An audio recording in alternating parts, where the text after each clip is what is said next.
10 years ago, I did the unthinkable. I blew up my Wall Street career. I resigned, left my $2 million salary, my MD title, and walked out the door for the last time. Not only that, I didn't have a plan and was a new dad, and I'm no Nepo baby. That was in 2015, 10 years ago, where you could buy a nice New York apartment for under $2 million. Fast forward to today, 10 years later, and now I have the data to assess if I made a bad decision. What happened to my net worth, which was 4.3 million at the time of quitting? What sacrifices have I had to make in my quality of life? And how do I feel about my peers who stayed, who are now in their mid 40s and have over $20 million in the bank? I'm gonna answer 10 questions from people on Wall Street pondering this decision, beginning with the first one. How did you decide what was enough money before you took the jump?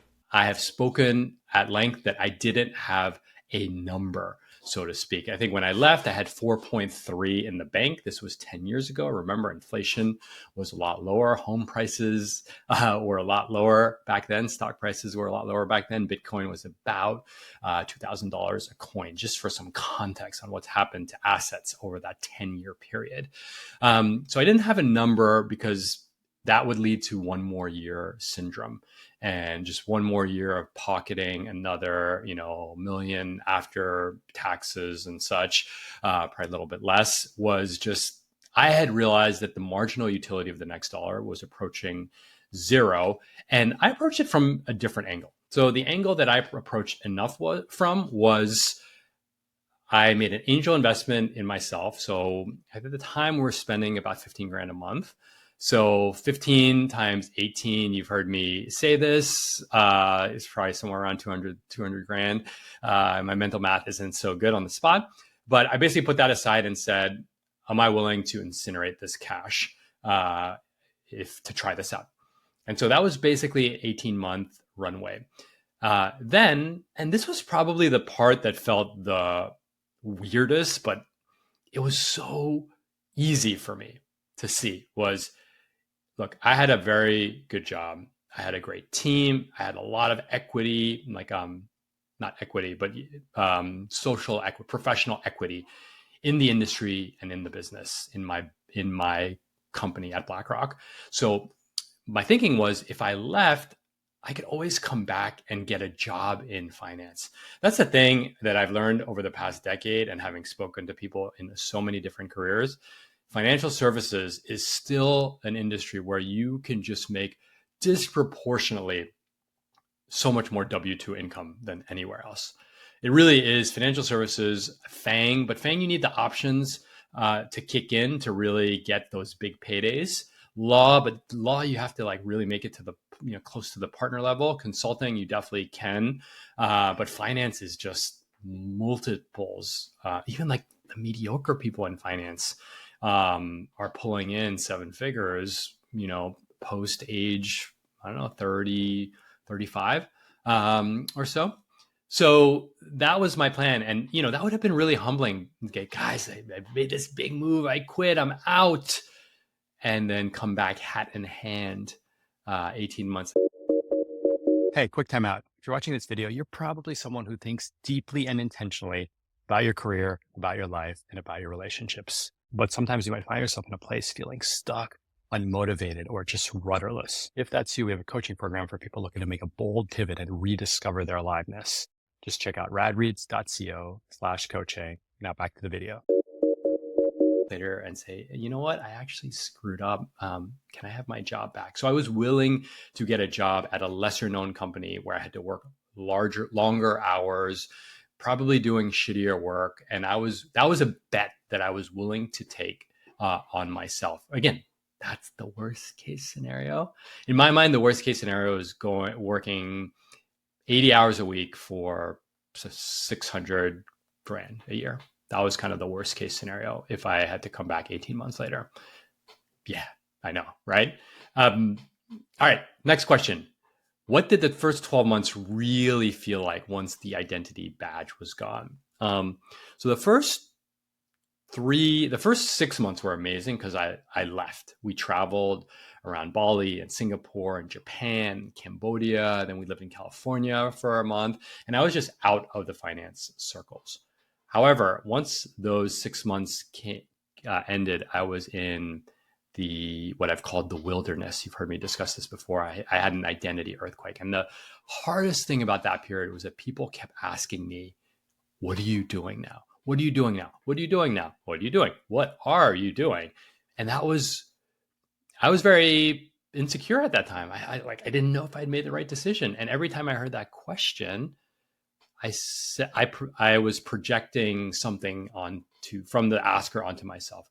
You must be lost. You must be having a midlife crisis. I was. You must be lazy. You must not have been able to cut it. That was probably the worst one. People thinking that I left because I couldn't cut it. You must have been burnt out. And so that part was pretty hard. And I almost rushed into starting something that was premature, kind of VC-like. I'm really glad I didn't do that. And that identity earthquake began to break in two ways. One, the first was when CNN and Bloomberg wrote profile articles about me a year later, which is crazy because nothing changed about my income profile, but all of a sudden people were talking about me in such a positive way, like the guy that left Wall Street, basically Oprah for Millennials. And again, remember, identity is the perception that people have of you, what they say about you when you're around and what you're not around. So getting that helped. I was kind of an identity placeholder. The next thing that helped is my friend Lauren Brown, may she rest in peace, and her then boss Kevin Delaney from Quartz, who's a good friend of mine now, approached me about being an entrepreneur in residence at Quartz, the media company. And that was unpaid, but it gave me a new identity. Entrepreneur in residence sounds way fancier than what it really was, is unpaid 36-year-old intern working 4 hours a day for free.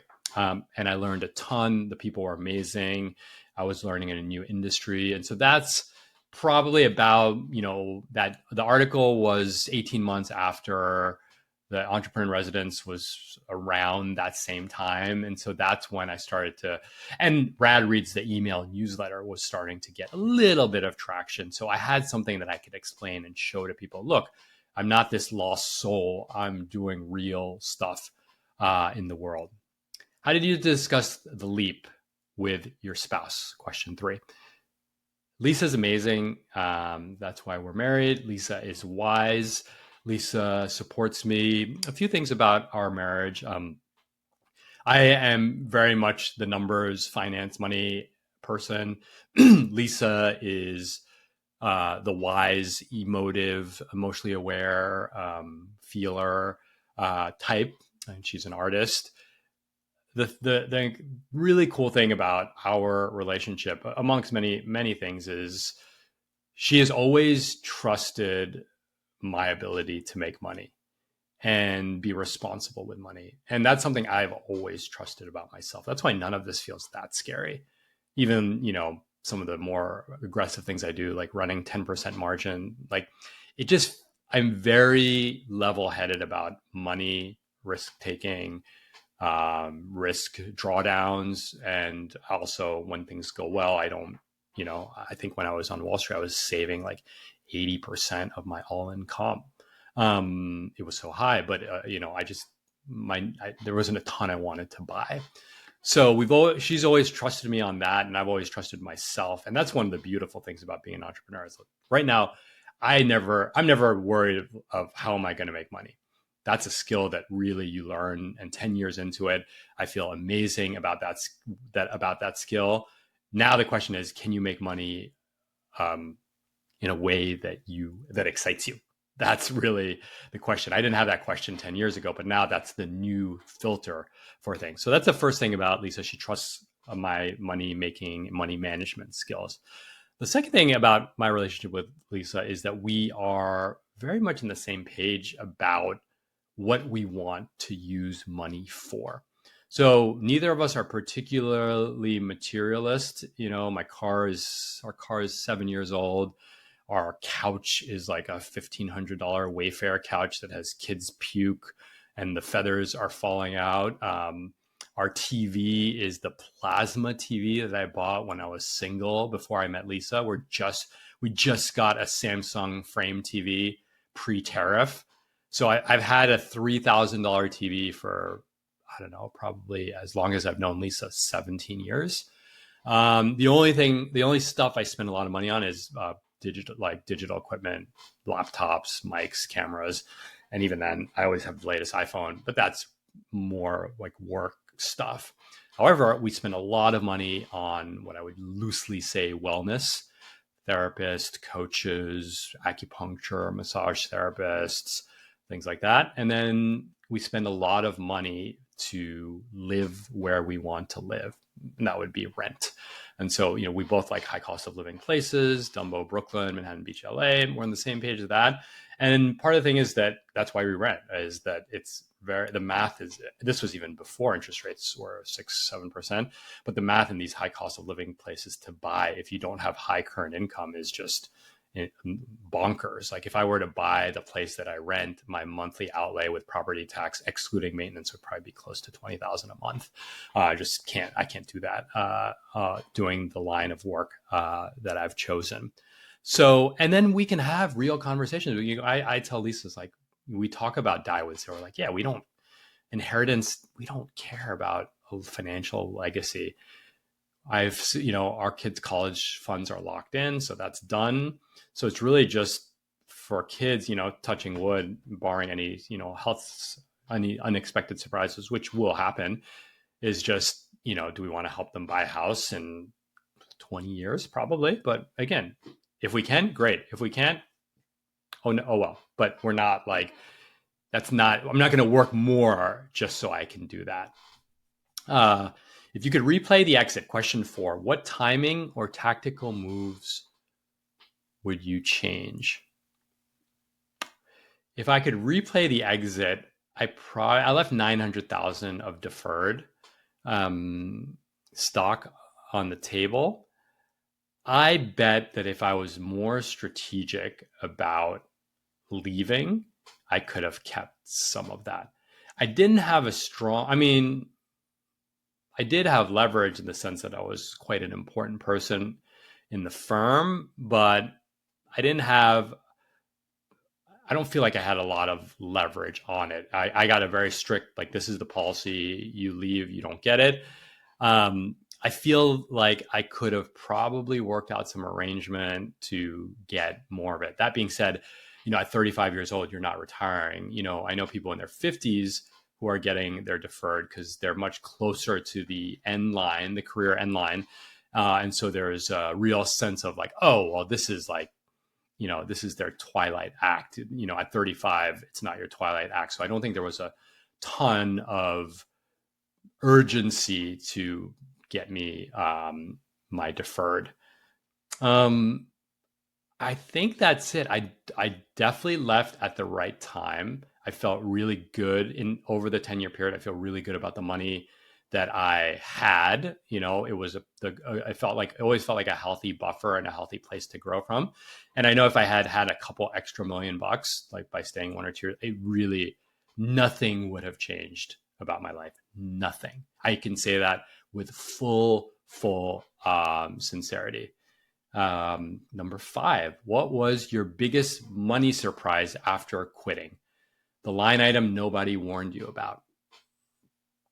I definitely spent more than I thought, for a few reasons. One is just, it's really hard to anticipate like kids creep up. Now my daughter has summer camp and it's an extra $5,000 or $7,000 a year. Obviously, like rental inflation, 3%, we've actually been in the 3% range. So that's probably fine. I think that there definitely was some lifestyle creep where we've stretched on nicer like we never cut our rent down. If anything, we increased our rent payments to move into nicer places because our family was growing with less income.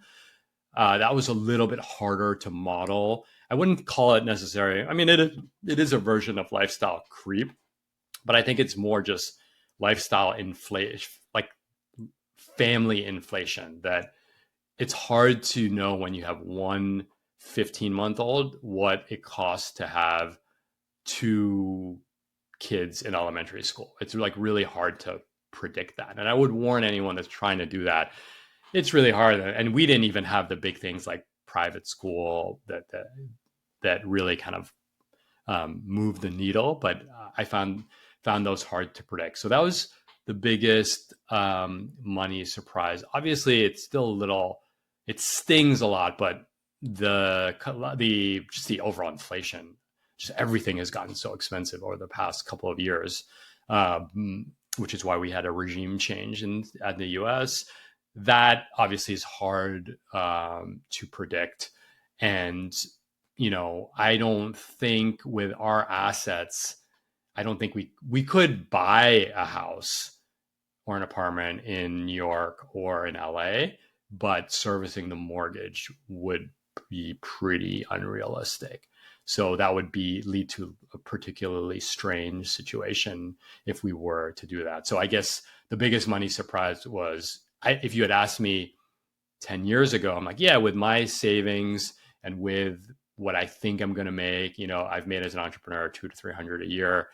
I think that we can own a home. That was, before homes went up, 50% in value, and mortgages went from 4% to 7%, right? So that was the biggest surprise in both the change in housing prices in absolute terms, and then the change in housing affordability as it relates to interest rates. You do forget, having lived through low interest rates for a huge chunk of my adult life, I got naive that like, oh yeah, like interest rates will always be 3 to 5%, like 7, that felt absurd at the time. And now it's our current reality. And so that has downstream consequences. Question number 6, how did you keep FOMO in check while old colleagues kept compounding wealth? I was just in the car with my wife today, and she was saying, oh, one of our friends, someone who's a finance guy around the same age, he was just invited to a private party with a Kendrick Lamar type superstar. And it's like, just because this person does investing in the same, like at a major firm. And so, the FOMO hits in a few places. And I could be very specific here because I have the benefit of hindsight. I would say that my friends that were on my track that have stayed have net worths of probably between 15 and $50 million, probably 15 and 35. The 50s probably like they had equity ownership. But the people who were W-2 plus, discretionary bonus have net worths of like somewhere between like 15 and $35 million. And, I left with 5. So that means I left anywhere from 10 to 30 on the table over a decade, which is a crazy, crazy number. And I believe, my salary was going up every year pretty much. I didn't think it would go up at that rate. And then not only that, the market was up so much. And so, I would have had more money to invest in the market. So I ran the numbers once. On the low end, I think I left like $12 million on the table. On the high end, it's probably in the like 30s, 25, 30. That's a ton of money. That is a ton of money. And so with that, I see the people that stayed. When you have $30 million, you have a ski house, you have a primary residence, a beautiful primary residence, tear down in any neighborhood, New York, San Francisco, Connecticut, LA. You have, beautiful modern house there. You have a second home, whether your thing is skiing, whether your thing is beaching, whether your thing is wine. So you have, multiple of the nicest cars. The dad usually has a Porsche. The second car is usually, that Volvo or the Tesla, like the second car is like $100,000 car. Vacations, families flying business, you're staying at the Four Seasons for 10 days, two rooms, right? That's completely out of reach for us. Our Japan trip was pricey. It was probably, the budget was like 15. It was probably 20. And that's because we flew premium economy. But, the folks who have $25 million are spending a couple hundred grand a year on vacation. So, there's definitely some FOMO there. The toy FOMO, not as much. I don't, like I said, anything that I want to buy for myself, I've pretty much bought for myself. So like, I don't really want stuff. I think I did this with y'all once. The most expensive, I was trying to think what's the most expensive thing I own besides Lisa's engagement ring was our car. And then you're in the land of like electronics and furniture. Right. So the FOMO though, I think the FOMO is less about having a second home because I have a primary home by the beach, so I'm good. The FOMO is more the access of, friends that get invited, front row Super Bowl, front row NBA finals, front row, Drake concerts, flying in someone else's private jet. I think that's that stuff, skiing at the Yellowstone Club, all that stuff sounds cool. I got to taste a little bit of it, but the trade-off for that, that stuff is a lot. And I think that goes to the other point is that when, there's this quote, if you focus on what you lack, you lose what you have. And if you focus on what you have, you gain what you lack. And so when I focus on what I have had complete time freedom. I have not set an alarm other than to take a flight. And the flight is for vacation in 10 years, right? So imagine from age 35 to 45, never setting an alarm other than to go on vacation. I've told you the story of a suit. The first time I wore a suit, my daughter turned to me and she goes, "Daddy, why are you dressed like Barack Obama?" Another story about my daughter. We were walking in New York in rush hour. She was 7 at the time. And we were on the subway, morning rush hour in the summer. And my little sweet 7-year-old turns to me and she goes, "Daddy, do people work on the weekend? Do people work in the summer?" And so to her, she thinks that, summers are for primary breadwinners are off, right? When she was 7. I have owned my time. I have surfed 4 to 7 days a week for 6 years. I was able to cure my high blood pressure by just sleeping more. I sleep probably 8.5 hours a night. I exercise twice a day sometimes. I'm in like the best shape of my life. I'm close to deadlifting 300 pounds at 150 pound body weight. Unfortunately, I haven't been able to do much on the hair loss side. I have done PRP, but that hasn't helped much. So in terms of when I look at the FOMO, like, yes, I get jealous. I would love to have a ski in, ski out. We don't ski because the cost is expensive and it's just a pain in the ass if you don't like really step up your game. And that's a trade-off. Yeah, I'm bummed about that. If I really wanted it, we could spend the money. That's the thing. It's like a lot of these things fall in the category of like when you really think about it, we don't want it that badly. We like skiing, but we don't want it that badly to make that level of sacrifice. Travel, for sure. That's why, we'll do these big trips every year. How did your leap shape your relationship with ambition and legacy? Question 8. Ambition.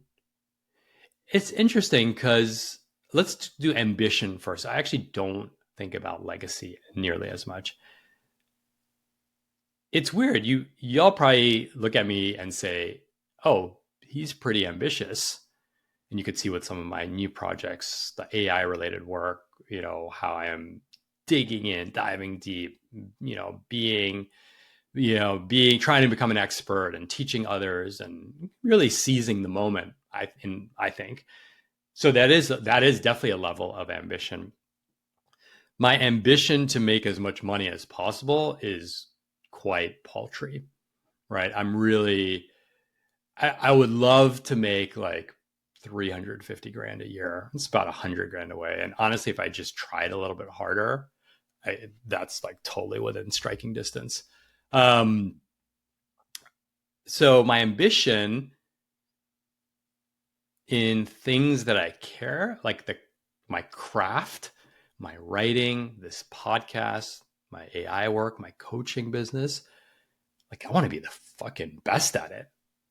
My ambition as it comes to raking up millions in the bank, kind of it's gone now. I mean, I wouldn't mind having them, but I'm not going to sacrifice things like setting an alarm, being away from my kids, my health, my hobbies, my fitness, my surfing, my peace of mind. I'm not going to sacrifice those for more money. And so I guess I would say my relationship with ambition is quite healthy, and it's really guided along the things that like light me up and the things where I think I'm making a difference.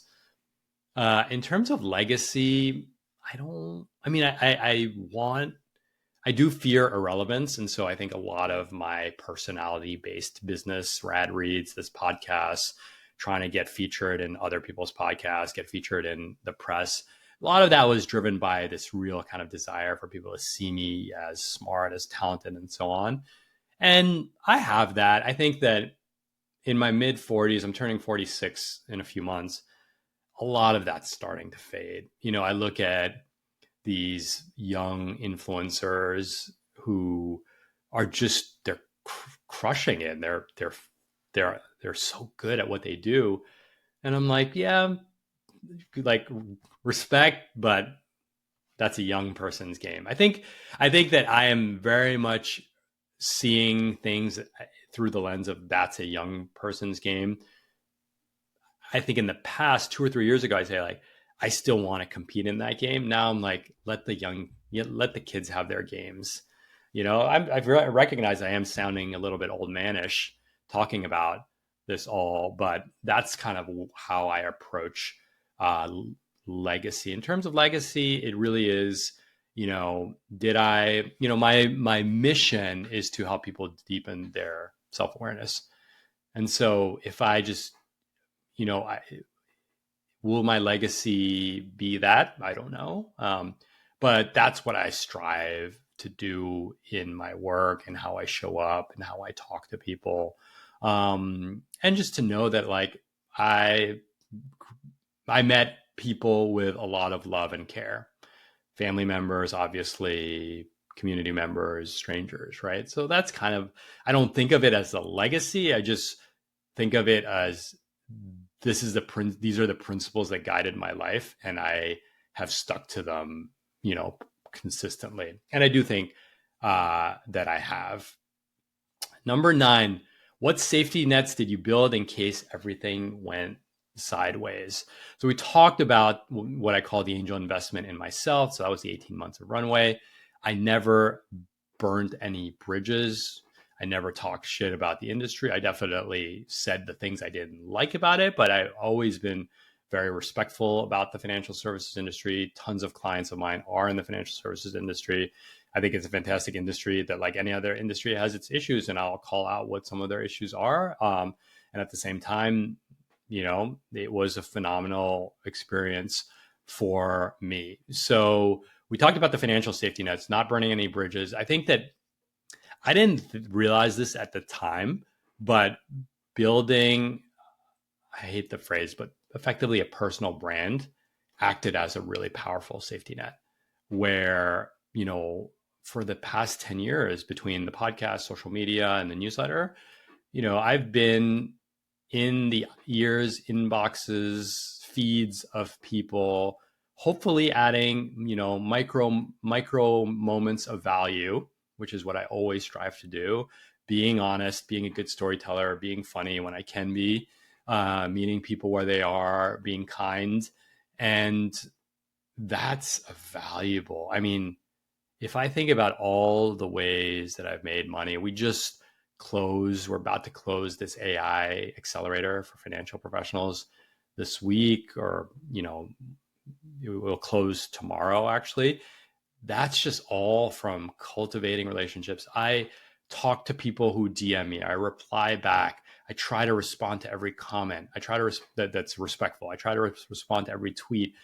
You do that for 10 years, people start to know you. People see you a certain way. I really do think that my digital presence is an extension of who I am in real life. I think that they are very consistent. If anything, the digital version of me is way more comfortable being vulnerable than the in-person version of me.